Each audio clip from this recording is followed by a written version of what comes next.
my dear friend Dr. Ashvani Gosain, Professor Emeritus from IIT Delhi. Professor Gosain's area of research includes water resource engineering, climate change, water security, AI, machine learning, and GIS technologies. Professor Gosain contributed to the formulation of the Ganga River Basin Management Plan as team leader of the Water Resources Management Group. Presently, he is leading an ambitious research project, Water Security and Sustainable Development for NCT of Delhi. Professor Gosain, over to you. Thank you, Rajesh, and thank you, Dr. Chaudhary. So I'm going to discuss with you the major issues which are very closely connected with the water security and sustainable development, because being a very complex subject, most of the people have a very diverse views on this, and everybody looks from their own angle. Next. So these are the key components of water security when we are talking of the water security, and it also depends a lot on what scale we are looking at. See, when we think of water security at the global scale, then the whole globe is into consideration, but that doesn't work very well. Mostly we, as hydrologists, we always deal with the water at a scale which is accepted as part of our national policy, also a basin scale. When we try to see the basin, the water availability at the basin level varies from one basin to the other basin. India has around 14 major basins. And the worst part is that when we talk of water, then everybody is a user of water. So the water availability and to ensure the adequate and reliable supply of water is the key question under the water security. And for not only for the mankind, for the human beings, the water is also required for the environment, for the ecosystems. So the question becomes much more difficult to handle when we talk of demands which are on account of the ecosystem demands or the environmental demand, which nobody cares for. And as a country, very recently we have started talking in terms of that there is something which is required in the rivers to flow, which we term as the environmental flows, the minimum requirement, which is basically nurturing the environmental the species or even the biodiversity which is being kept into focus. So those requirements are also to be taken care of when we talk of water security. And then many other issues which are equally important because of the fact that this resource which becomes available from nature is not uniform spatially, is not uniform even temporally. Temporally means that in time we have in our country only 4 months where we are going to get majority of our water in the form of precipitation coming during the monsoon period. And that can cause a situation where if more water comes, more precipitation happens, then it will be causing floods. If less water is experienced in that particular year, then it might cause drought also. So there was a time when we were dependent only on the natural rainfall for our agriculture demands. Of late, we have gone in for the supplementary irrigations, and that's why we have developed so many irrigation projects. We are having a large chunk of our areas under agriculture which are having the facility of the irrigation through the irrigation system, whether they are canal based or whether they are using the groundwater. So when we are looking at the water security from all these aspects, the issue is that are we using the water which is becoming available from the nature in a judicial manner or not? So when we say judicial manner, the broad key is, have we put demand on the river basin, which is our basic unit, more than what the river basin gets as as a normal water available in a particular year or average year.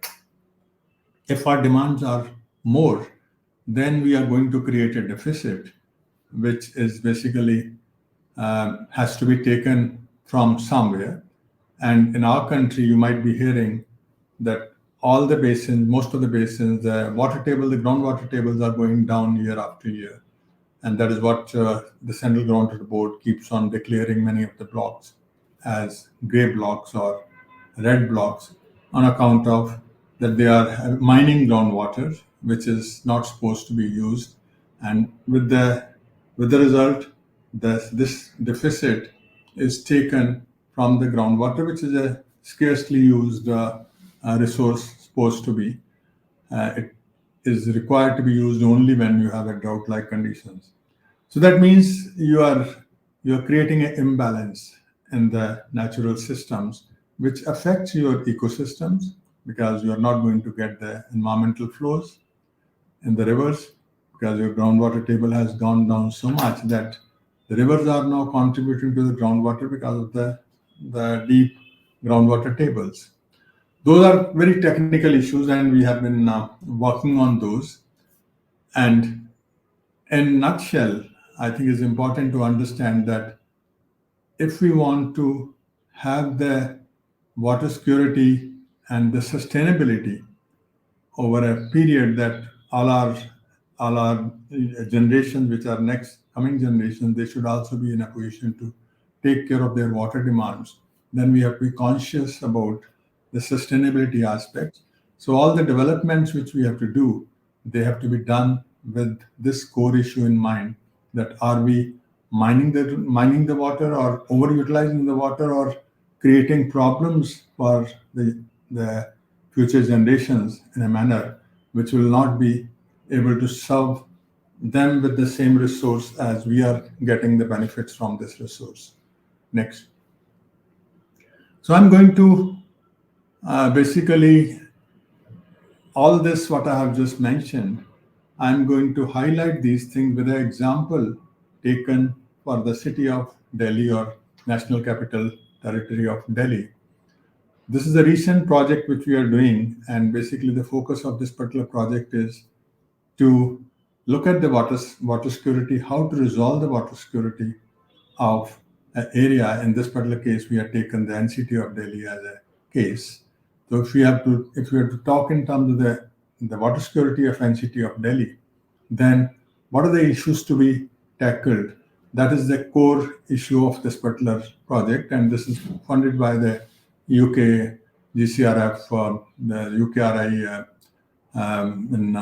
is having four other countries also participating in this, and we call this India Hub, which is led by IIT Delhi, and SPA Delhi is also the School of Planning and Architecture is also um, the contributors in this, and they are looking at mainly the regulations part and the other social aspects of this particular resource, how this is divided equally, and what can be done to look at that, what kind of policies have to be formulated.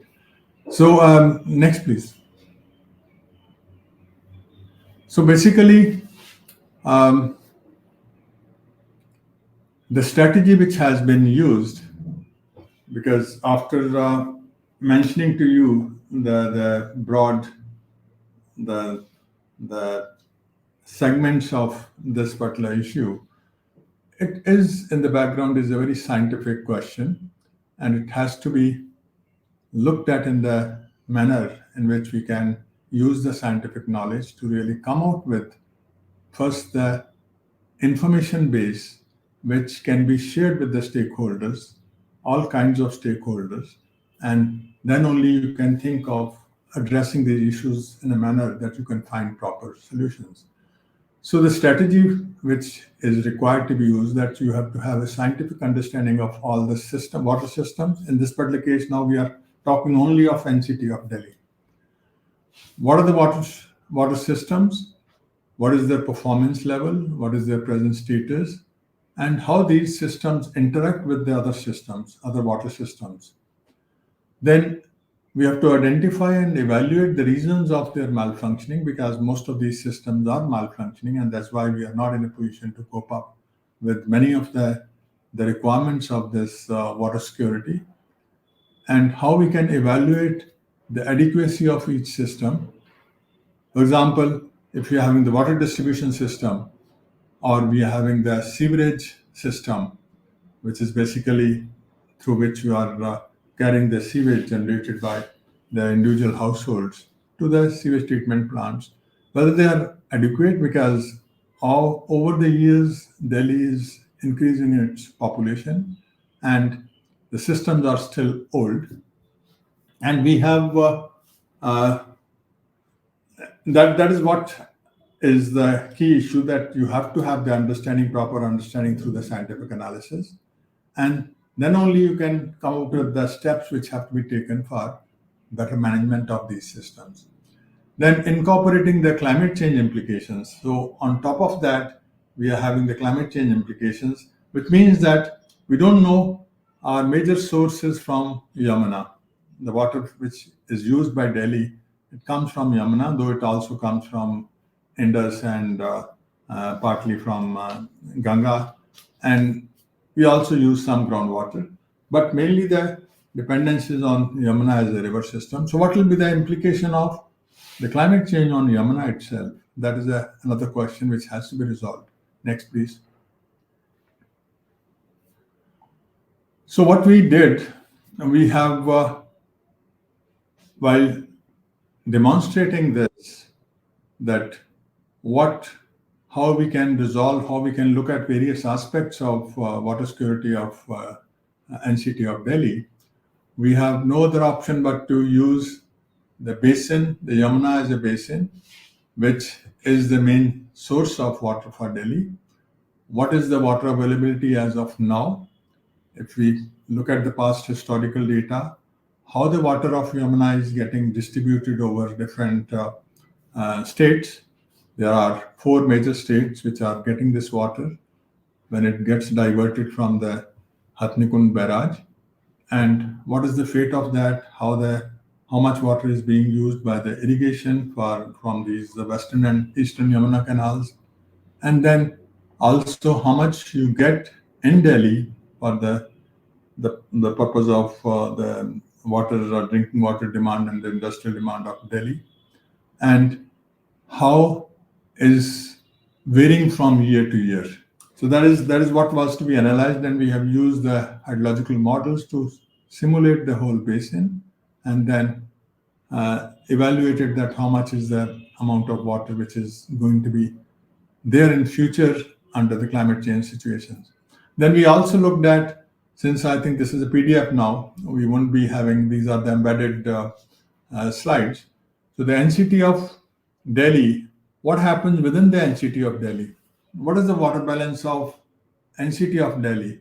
So there again, there is some water which flows through the river system in Yamuna, and then Delhi picks up its demand. It is also having its own landmass of around 1,500 square kilometers. Delhi, NCT of Delhi is that much area. So, what is the hydrology of that landmass? How much rain occurs in Delhi? How much of that rain becomes the groundwater, because of the penetration of water from the pervious areas, and how much is the generation of the stormwater in Delhi, which either gets evacuated through the drainage system of Delhi into Yamuna, or many times if that is not adequate, then it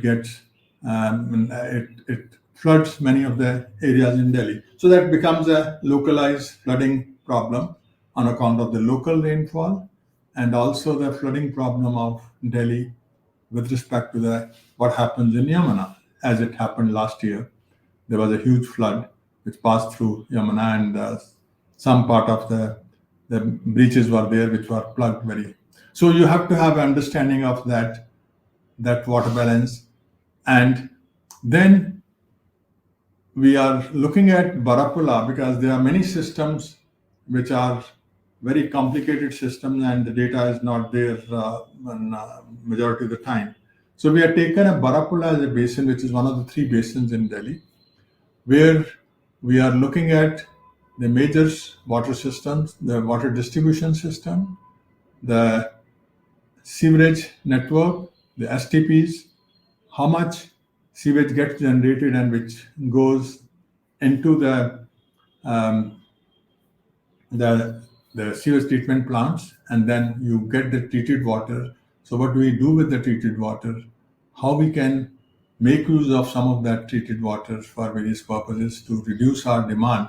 Because again, if your demand is growing, your demand is going up year after year, then you cannot cope up. Either you have to reduce the water supply to the individual houses and the industry, or you have to do something else. So that is also part of the water security, how we can enhance the resilience of the city like Delhi to take care of its demand, which are future demands, which are going to be increasing in a more effective manner.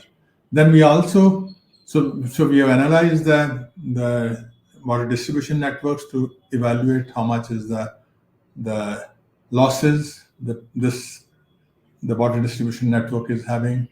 We have also seen that how the the sewerage network is functioning. There are many areas where the sewage is not handled properly. They are choked, and those are the problems which are a realistic problem for the city of Delhi.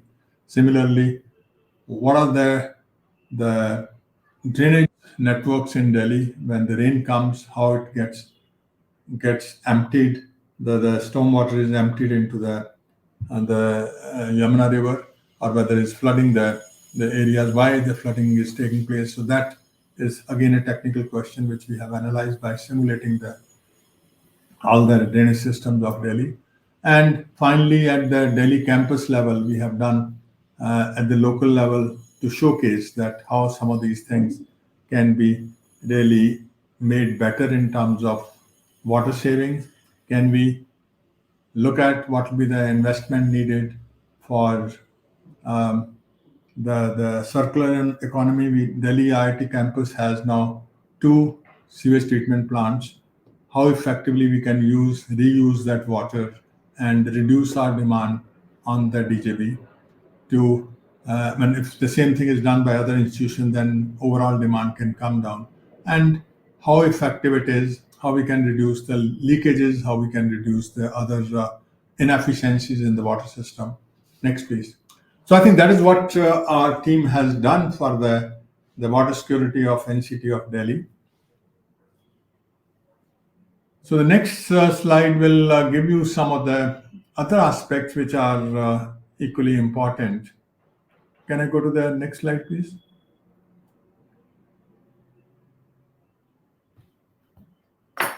Yeah. So this is a slide which is giving you the overall implications of climate change in the NCT of Delhi. Not only NCT of Delhi, this is the total Yamuna catchment. So the Yamuna catchment has been shown as the Himalayan stretch, the upper stretch, which is highly managed because that is where the bifurcation of water from Yamuna takes place into the eastern and western Yamuna canal, and then the Delhi stretch and the lower stretches. So all these stretches, the analysis has been done with respect to the climate change with the scenarios, the RCP 4.5, which is a low emission scenario, and RCP 8.5, which is a high emission scenario. So what will be the implications where you're going to have higher temperatures or lesser rainfall? So all those, both the scenarios, a very great detailed description is given, and we have generated the series till the end of the century. That what will be the situation in the coming years on a daily basis. On the daily series have been generated, and that is what has been analyzed. Next, this gives you a good I mean, insight into how the water, in terms of the volume, it might be uh, the same, similar, but the distribution is going to go haywire, and that can have a huge implication on all the users. Then we have also gone in for another um, answering another question, which is a very pertinent question in the case of Delhi. Delhi knows that there is a lot of groundwater which is being used legally or illegally. There are legal tapping by the DJB, but there are many illegal tappings which is happening because of the people having wherever there's no water reaching, they have the tube well and they are drawing water. But nobody knows what is this how much is the amount of abstraction of water. So what we had done a very scientific analysis by analyzing all the water districts of Delhi. That means there is a district which gets the water from the water treatment plant, and then we know that what is the population of that district, and we know the supply of water from DJB, that this much has been supplied. So we analyze that how much 80% of this water is being brought back as wastewater, which is a sewage. So we have analyzed that, looking at all the water districts and the sewerage districts, by doing the GIS analysis, because their boundaries are not matching. By doing the GIS analysis, we have come to know that there are some areas which are generating more sewage than the water supplied. So from where that water is coming, that is the water which is a proxy for the groundwater utilization. So those kind of answers have been found out, that which are the areas which are having how much groundwater abstraction. And next, and then we are validating that by doing the groundwater modeling of the NCT of Delhi, where we are trying to, after having found out that this is a possible utilization of the groundwater from these areas, is it also getting proven through the groundwater models in terms of the fluctuations from year to year over the seasons, and all the data which is the data of the groundwater fluctuations that is being used to validate that answer. So that is another usage of technology to really answer those questions which are otherwise not possible to be answered. Next. And this will also be very useful because, see, ultimately, if you want your area to to take care of all the environmental functions, then you need to understand its total functioning in terms of, when the rainfall comes, it should recharge the groundwater. So, how much recharge is taking place? Are you utilizing more water, the groundwater, than the safe groundwater utilization? If that is happening, then you have to arrest that. You have to have rules and regulations where the groundwater table should not go very low, because then all your biomass will be affected. Your existing trees will be affected. They won't be able to get the water which they need to survive. So similarly, the other implications are that if this kind of dryness takes place in the soil, then your pollution from the drains, because daily drains are getting, most of them are carrying the sewage throughout the year, because the sewage generated is much more than the capacity of the sewage handling of the DJB in Delhi. So it's around 30% is shortage. So that is creating a lot of problem for the natural drains. So we are also trying to understand and come out with the solutions for why the pollution is occurring in Yamuna, and if it has to be stopped, how it should be stopped. So there was a NGT order of 2015, which is basically getting implemented, and I was a member on that principal committee, which was party to that order assisting the NGT. There we had deliberately said that no drainage, no sewage should go into any of the natural drains. So the DGB was supposed to implement that order by intercepting all the sewage which is entering any of the natural drains and taking it to the nearby sewer line. But still, it is not fully done, and we also tried to give them a mechanism, and this is the Barapula basin you are seeing on the right. We sent our teams to really take samples in the natural drains of the pollution and trying to identify which are the, because each drain has its own catchment area. And if any pollution is coming into that drain, it is coming through gravity. So if you find a drain is carrying a lot of sewage, its BOD value is very, very high, which we got tested in the labs. We could identify in this whole area of Barapola Basin around three areas which can be termed as hotspots where majority of the sewage is coming in. So then we because the advantage is now there's only from the total 100 units of area, there are only around 3 or 4 units of area which needs to be explored. So now you can go into that area and find out which are the real sources of pollution. Is it coming from some unauthorized colonies cluster, or is there any industry which is creating a lot of problem for that particular drain? Because we feel that if you try to get this kind of information at the end of the pour point when it's the drain is going to enter Yamuna, then it's too late. Then you have to explore the whole basin, which is much more difficult. So if you can use this kind of mechanism where you can identify the hotspot areas, and then it's much easier for you or for DJB to get into those areas and plug those loopholes where the pollution is coming from. So I think in that sense, if your drains, natural drains, which are supposed to be dry during the non-monsoon period and they are supposed to carry only the storm water during the monsoon period, they'll be much more healthy.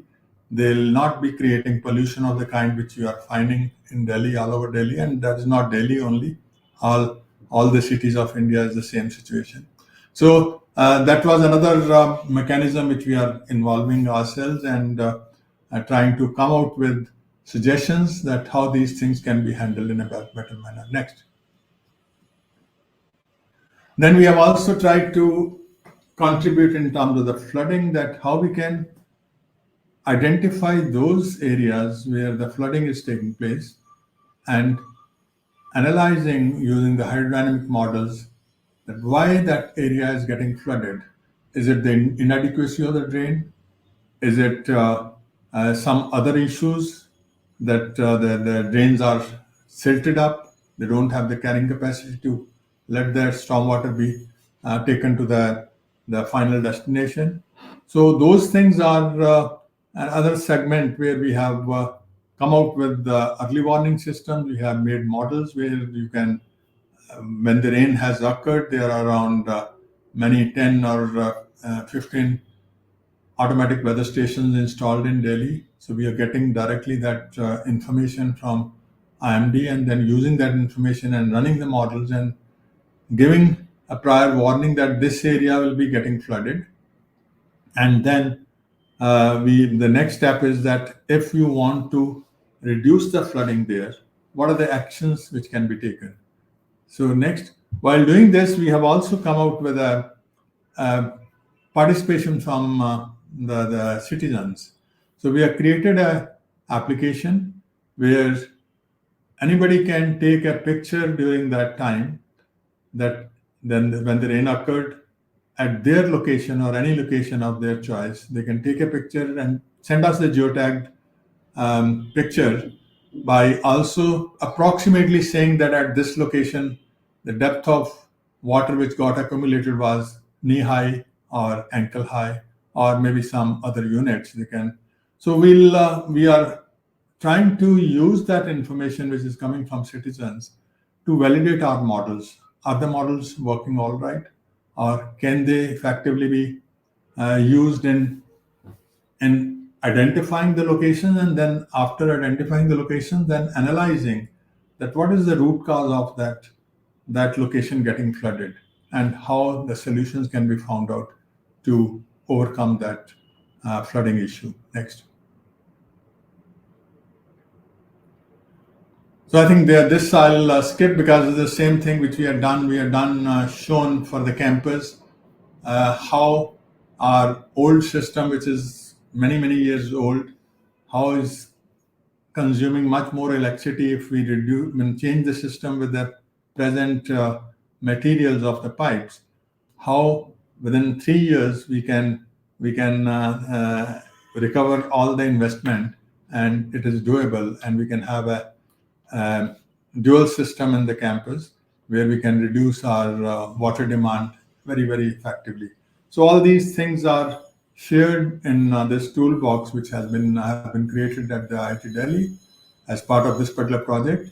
So anybody who wants to really go and see a very huge amount of work, which is basically mainly addressing that if the water security has to be really ensured, and resilience of different areas have to be enhanced, and what are the kind of actions which are to be taken, and how we can put these things together, how we can integrate all this information to have a information base generated where you can involve the masses, you can make them understand whatever you are saying, why you are saying, what kind of participation can come from their side, and how they can effectively participate in this very noble cause. Next.